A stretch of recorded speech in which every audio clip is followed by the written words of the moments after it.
Till now, we have completed 6 chapters and now we are on the 7th chapter. 7th chapter is mind, the mind. So we saw what is the mind, flow of thoughts, and we saw the BMI chart.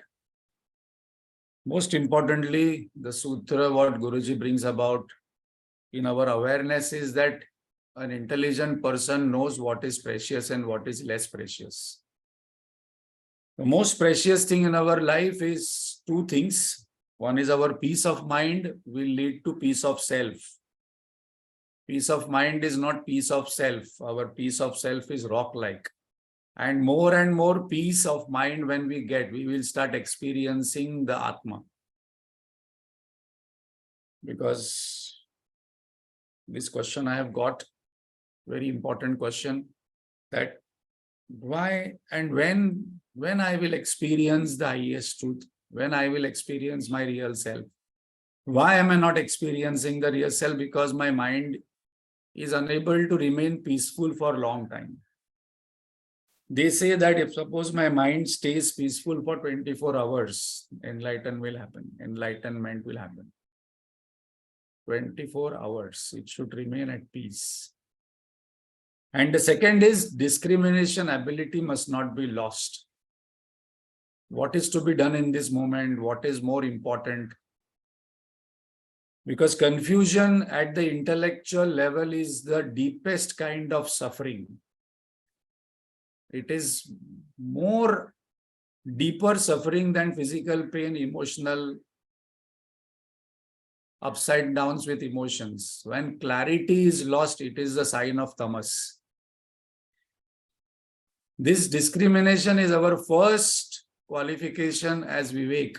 Then that will lead to Vairagya. Vivek must not be lost. Anytime I must not allow to remain my intellect confused for a long time, whether it is in our day-to-day life to practice Dharma Vivek, we had learnt in Tattva Bodh, and then that will lead to Brahma Vivek.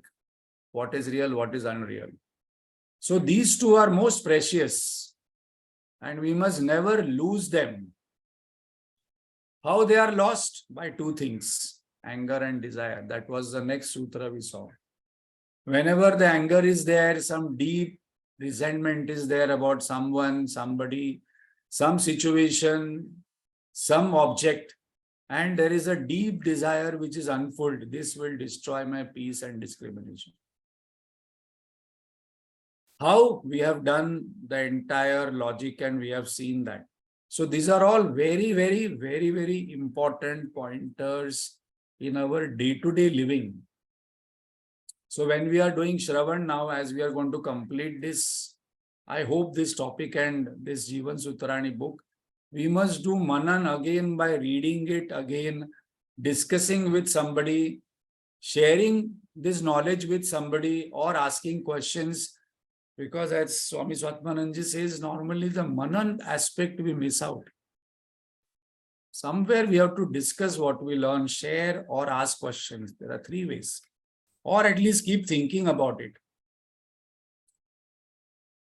Then the next sutra, experience is a variety of life and we must keep having different experiences, but that should not be our goal, because what we are learning from each experience is very important. What have we learned from marriage experience? What have we learned from old age experience? What have we learned from mother experience? What are we learning from grandmother experience? What are we learning from wife experience, husband experience? That is very important, because Anubhava Nema Nivrutti Parama, Jnaneshwar Maharaj says.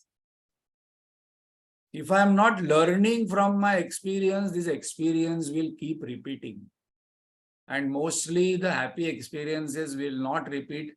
Unhappy experiences will repeat, because life is only about 2 things. Either we are enjoying or we are learning.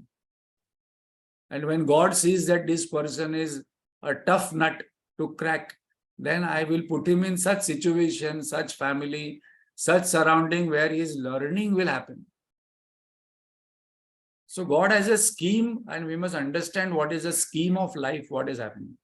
Either I am enjoying life or I am learning from the experiences of the life. Let each experience make our life sweeter, better, lighter. This is very important. I must become lighter and lighter because I have to attain the goal of life. With every experience of marriage, with every experience of working, with every experience of business, if my heart is becoming heavier and heavier, if my mind is becoming more duller and duller, if I'm emotionally becoming unstable, that is not the purpose of marrying, that is not the purpose of working, that is not the purpose of earning and enjoying. I must feel lighter and lighter. I must be able to sit quietly for some time and I must check what kind of thoughts are coming. I must be able to keep my body still, mind peaceful and intellect clear where there is no confusion happening. These are all practical, beautiful tips given by Guruji. The next sutra, what we saw last time, where we also played that song for all of us, which I had sent on the chat, that particular person with more pain became a believer in life. He's actually saying to pain that thank you very much, life, for giving me pain, because this pain made me the person who I am. And Guruji says that no pain, no gain. So why the pain is coming in our life? Because that is going to make me gain something if I think about it. If I stop cribbing, complaining, blaming about pain, then this pain will lead me to some gain.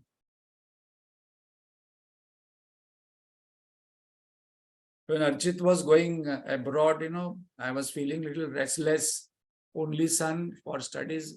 And that time I met Guruji, so I explained it all. I understand what you're going through.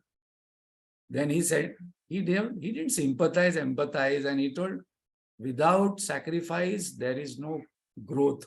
One sentence, finish. You have to let go something for his growth and your growth. Otherwise, both of you will get stuck up. Where there is real love, there is freedom. Where there is need, there is this binding and cringing in relationship, and I want you, and that no space. And that's the reason Guruji says that today, nowadays, new funda. Give me space in relationship. Give me space in our marriage. Give me space in our work. No pain, no gain. But why mind is always restless? That is the next sutra. So verse 8, Vidya. Yeah.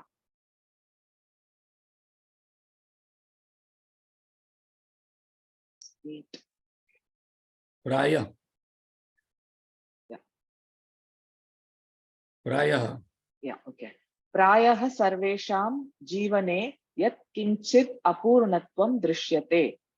Prayah sarvesham jivane yat kinchit apurnatvam drishyate. So apurnatvam is the cause of mind becoming restless. Now, this is a very important point because we are discussing about mind, the mind. At every given point of time, I feel incomplete, and this sense of incompleteness will be there.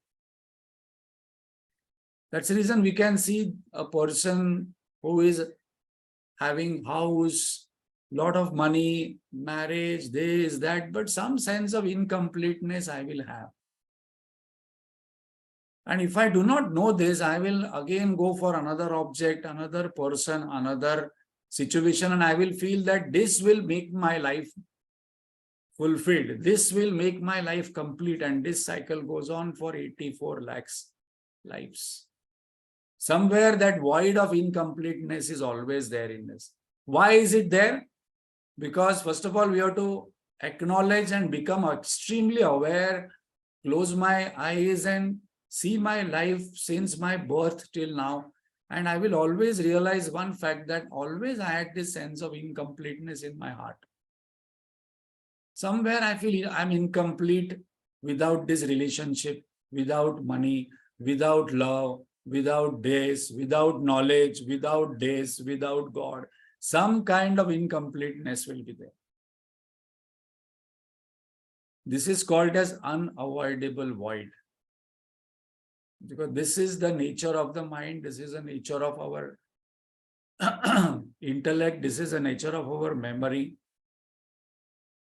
This unavoidable void will always be there, and then I will always have a kind of thinking that this, like the example is given, the child thinks once I become adult, it will be so nice, I'll feel complete. Once I go to college, no, the school child thinks that once I go to college, oh wow, what a life. Then once I start earning, then my life will be complete. After I start earning, my life will be complete once I get married. Once I get married, my life will be complete after I get a child. After getting a child, my life should go to school.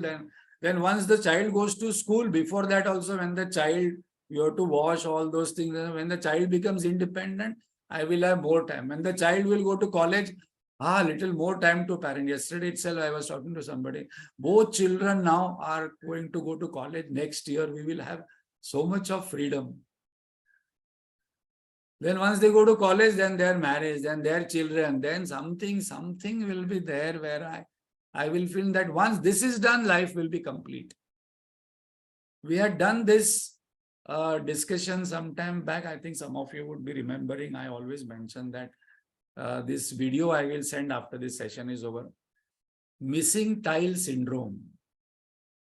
And this can be seen in day-to-day life. Where is our attention? Most of the people's attention is what is missing. Like the video says that once we enter our house, Arey, but ye yahan pe nahi hai. Acha, everything is beautiful, but one tile is broken. Why this tile is broken? In the class also we see, when person enters a class, we have seen this most of the time when we were taking live classes at my place or in Mayfair. When you enter oh, today Gayatri has not come. Oh, today Vidya has not come. Oh, today this person has not come. That person, but then all other people have come, no? Today, why this person has not come? Why this is not there? Some people are very strong on finding out what is missing. And exactly they have somehow this knack of pressing the nerve what is missing in the other person. आपका बेटे का शादी कभी होने वाला है? अरे बाबा, होएगा, आपको क्या तकलीफ है? अच्छा, आपका बेटा अभी शादी हुआ, बच्चा नहीं हुआ. अच्छा, इसका क्या हुआ? Exactly what is missing in their life, some people have that knack of asking that. So this is part of life. There is always something, what Guruji says, something will be lacking in our life. Something will be missing. Something is wanting. Something I am seeking. Something I am running after. See what beautiful words Guruji has used. And something will be going on where I am lacking, missing, wanting, seeking. This is our life. So now as we are completing this chapter and this book, we have to be, these are more subtle topics where these are subtle awareness that yes, all the time there is some seeking. I had taken some meditation some time back where the meditation starts with sitting quietly and saying that I am nothing. I want nothing. I am going nowhere. I am seeking nothing. There is nothing to seek, nothing to want, nothing to gain, nothing to go somewhere, nothing to achieve, nothing to control. At least sometime in life, I must have all these things. This is one of my favorite meditation sentences. I will send this after this class is over. I must sit 5 minutes and chant this and just sit for 5 minutes. At this point of time, I want nothing. I am nothing. Nothing to gain, nothing to want, nothing to go, nothing to control, nothing to worry, nothing to be tensed off. And just sit for 5 minutes, being nothing. Samartha Ramdas says, Jagi sarva sukhi asa kona hai, vichare mana tuch shodho ni pahe. Please ask, what a beautiful sentence, that everybody is seeking something. And that story we all know, that go and search happy man's shirt. We couldn't find anybody. Everybody is seeking something and some more happiness through something else. So Guruji gives all these examples. For some people, health is there, but wealth not there. For some people, wealth is there, but health not there. For some people, wealth is there, but relationship and love is not there. For some people, kingdom is there, but no children, Dasharath Maharaj. For some people, children are there, but they are good for nothing. For some people, for some countries, material prosperity is there, but spiritual emptiness is there. Some have natural resources, but no technology like India. Democracy is there, but no governance. So what beautifully he explains, in day-to-day languages, you see, somewhere we see some incompleteness. And when we go out, there are hundreds of things to be. Roads are incomplete, drainage is incomplete, government is incomplete. Conclusion, all are incomplete. That is the reality. And this sense of incompleteness is one of the truths. The only thing is that once we become extremely aware, deeply, not at only the information level, then we ask that why? Why am I having this sense of incompleteness all the time? And this is there with all people. So next verse. Verse 9. 9. Tasya purti laukika parichinna sadhanena na sadhya kintu purna paramatmaneva. Tasya purti laukika parichinna sadhanena na sadhya kintu purna paramatmaneva. So why am I unfulfilled? That sense of incompleteness is the cause of desire. That desire is a cause of all thoughts. That thought is a cause of all action. So one sense of incompleteness will come, it will lead to, and it will put us up into huge cycle of actions. So now the sutra comes, which Guruji gives, is that this sense of incompleteness, this unavoidable void, cannot be fulfilled by worldly things and means. However number of experiences I have, however I think that next life I will have a better husband, better wife, better mother, better father, better children, better country, better life, better job, better resources, better situation, better events. Once I go there, if these all things are there, then I will be complete. This is not going to happen because SOP cannot make us complete. SOP is any situation, any object, any person cannot make us complete.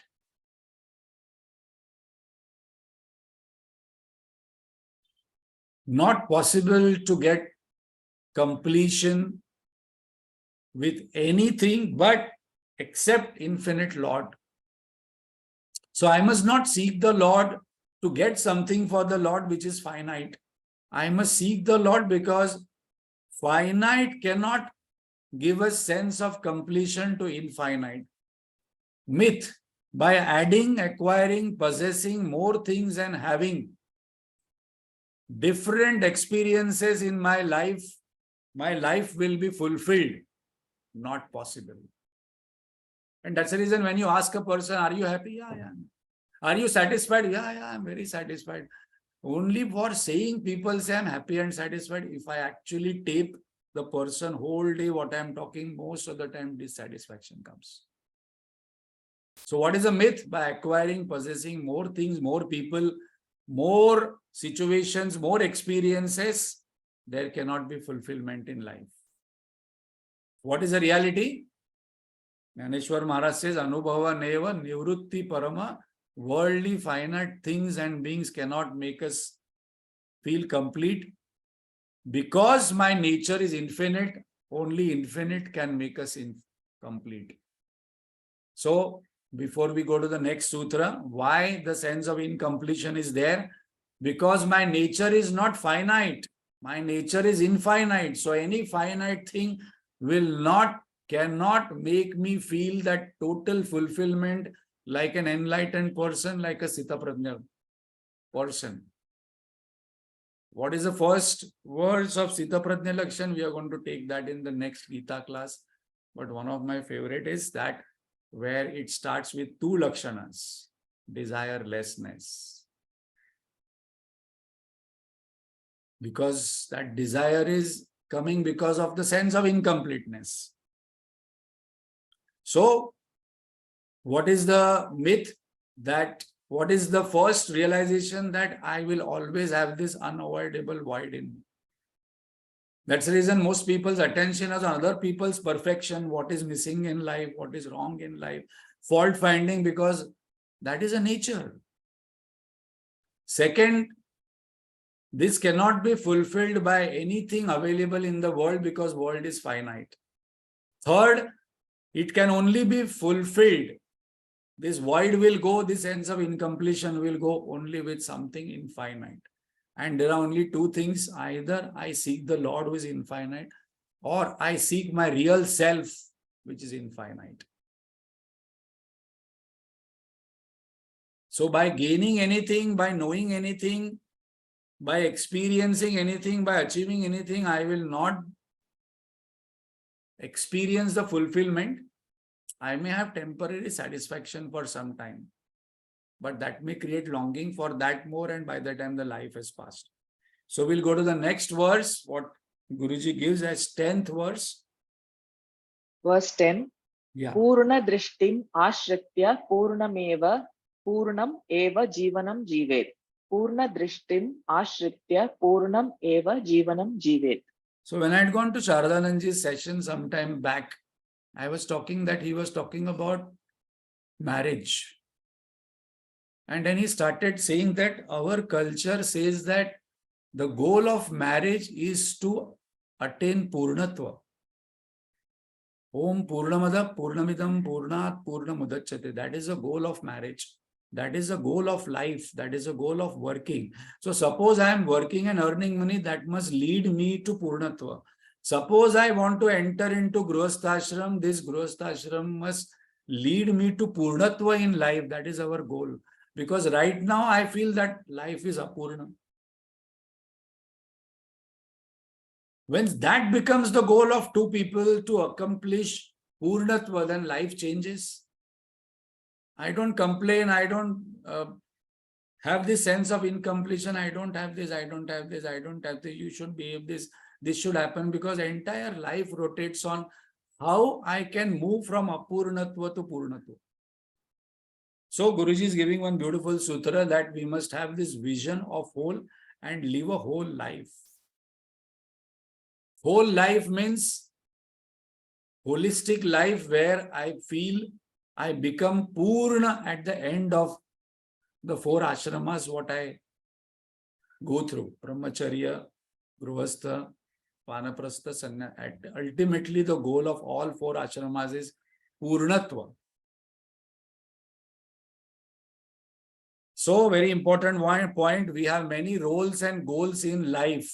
Sutra says that play and enjoy, but don't seek fulfillment from them.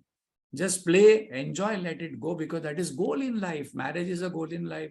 Working is goal in life. Earning is goal in life. Traveling is goal in life. Going in restaurant, watching movies is goal in life. Studying is goal in life.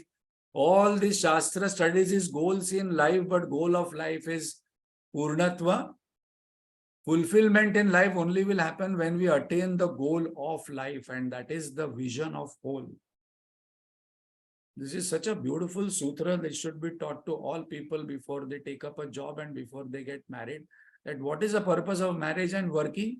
Attain Purnatva within. Because, and then exactly we find opposite of that happening after the job is complete, the person is, or marriage is through, person is more frustrated, more disappointed, more cribbing, more complaining, health is gone, emotionally drained, emotional imbalance. That is a result of working and marriage. Where is the Purnatva? If we see and talk to people after they have spent 30 years in marriage and 30 years in job and business, whether they are talking Purnatva or they are talking Apurnatva, in day-to-day life we can experience. Jivan Sutrani. By infinite alone, I can get that Purnatva, and that's the reason in Taittiriya Upanishad, in that Maitreya Brahmana Upanishad, that Maitri says, I do not want anything finite. Now I want Purnatva, what you are going with, going away. I want that immortality which will make me immortal. I don't want anything immortal. Tell me that. Give me a path to that. And that is a very beautiful dialogue we saw in Maitri Brahmana Upanishad. See the entire picture, enjoy the scenery, but seek the seeker. Because our real nature is fullness, completeness, infiniteness, blissfulness, peace and freedom, and this is what we seek. Everybody is seeking freedom in life from something. Everybody is seeking peace. Everybody is seeking blissfulness. Infinite. The only thing is that we are seeking. Ramana Maharshi said, seeking happiness is not wrong. Seeking at wrong place is wrong.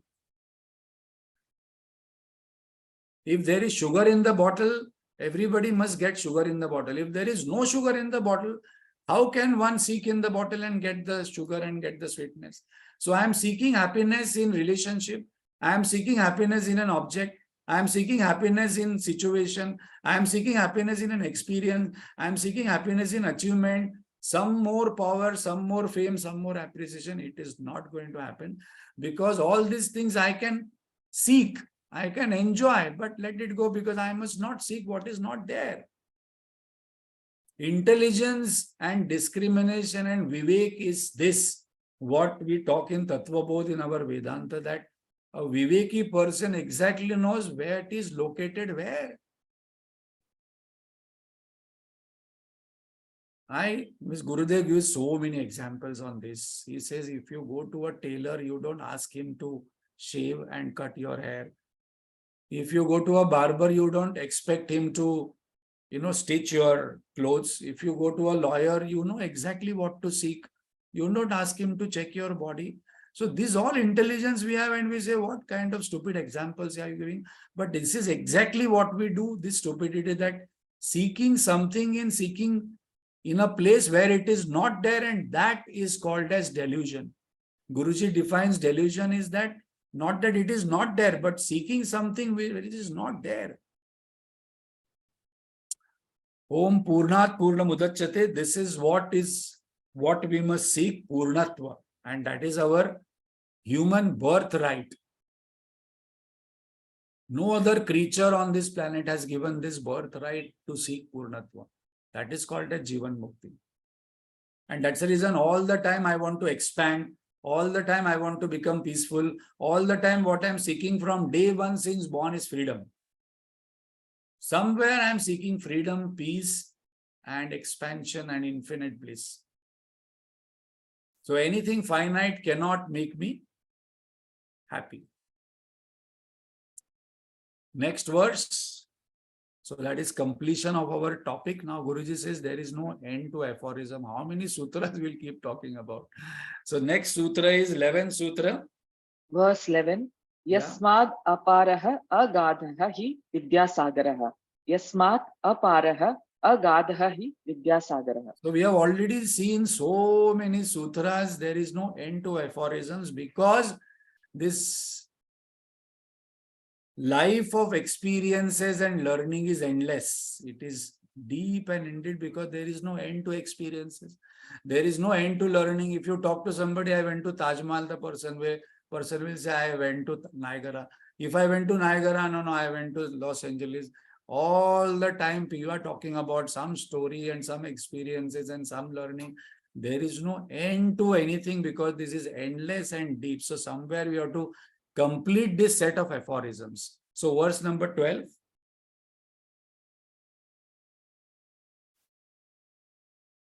Verse 12. Sir, Abhi, I just said no, 12. Yasmad aparaha agadhahi vidyasagar.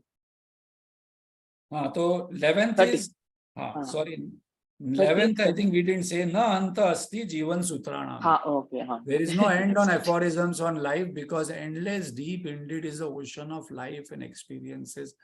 So many lives and lives and lives and lives we are going through. And because the life is endless, learnings are endless, aphorisms also will be many. There is no end to this, but somewhere we have to complete. So the 13th Sutrani says, Yeah, 13th. Na kadapi kutrapi kasyanchit avasthayam api bhagavantam tasya kripam cha vismaret. Na kadapi kutrapi kasyanchit avasthayam api bhagavantam tasya kripam cha vismaret.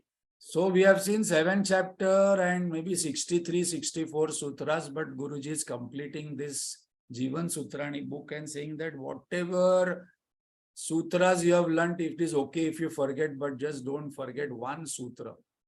That is the most important tip of this entire book. That is the most valuable sutra of this entire book. Never forget God. Never forget that God's grace is always with me. Never blame God or the world that why these situations are coming in my life.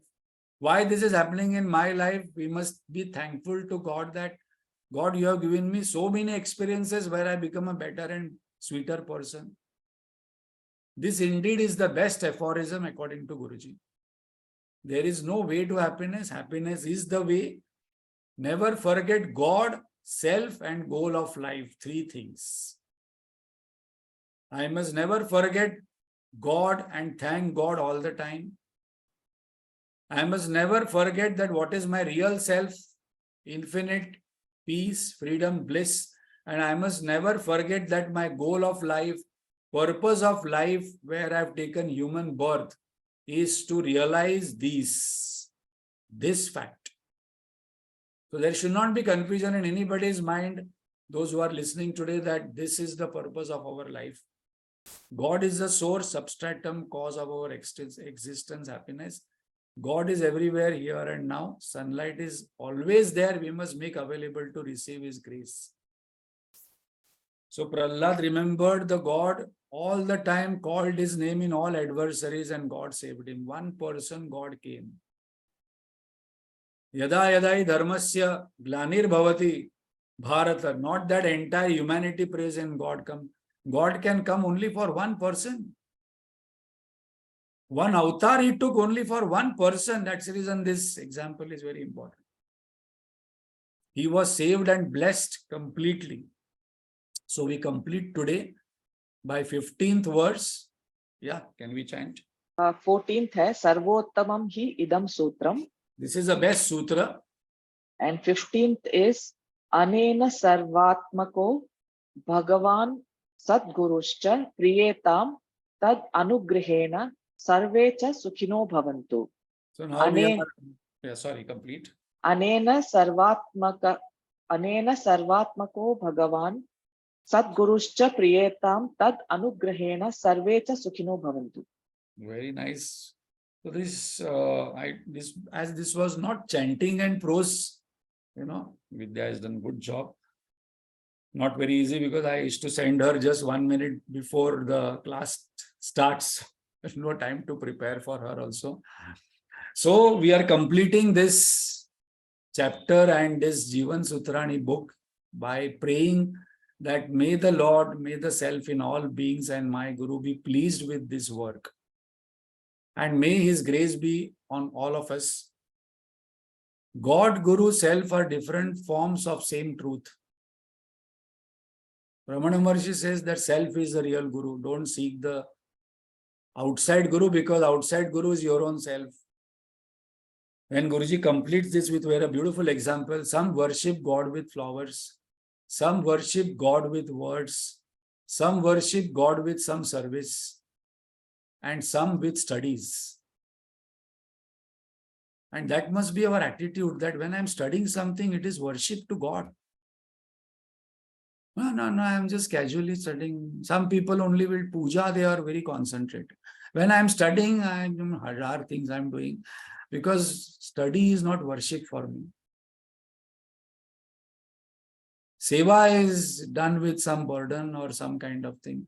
And we must worship Lord with all these possible things. We have a choice. What is our temperament?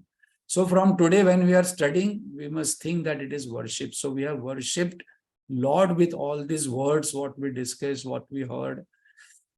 And with whatever we have studied, we offer these studies to Lord only as worship. And now it's now Lord's job to give us prasad. If we have worship Lord with these studies, it is Lord's job is to give us prasad. And then whatever prasad we get, we have no choice whether it is kela or even if if some people have diabetes, even they get some sweet they eat because it is prasad.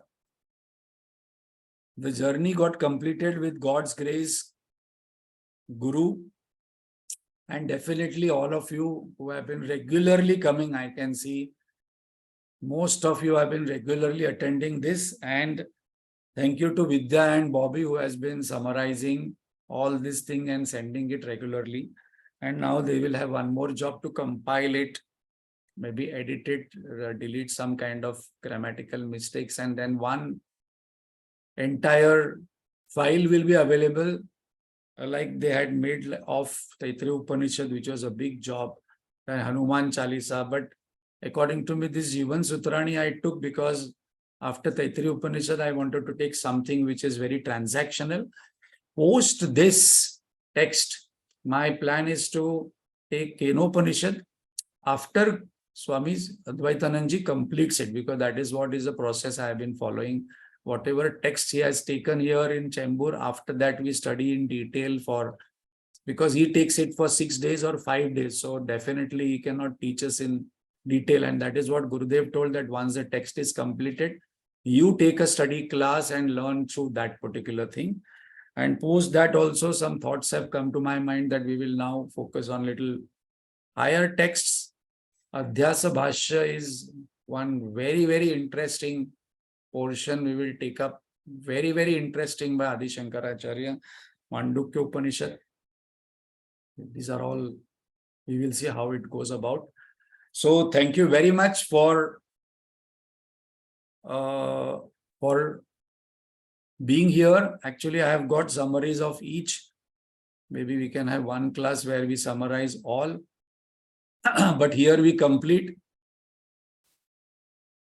So next class, what we will do is that let us do some manan, come with questions, and also we'll summarize all 7 chapters. That summaries are ready. So this can be helpful when we are making the file, where all summaries can be posted will be present in the last. So next, one more session we will have where please come up with questions, manan, chintan, and then we will summarize all 7 chapters in short. Thank you very much. Om Purnamada Purnamidam Purnaat Purnamudachyate Purnasya Purnamadaya Purnamevavashishyate. Om Shanti Shanti Shanti. Harihi Om Shri Gurubhyo Namaha. Harihi Om.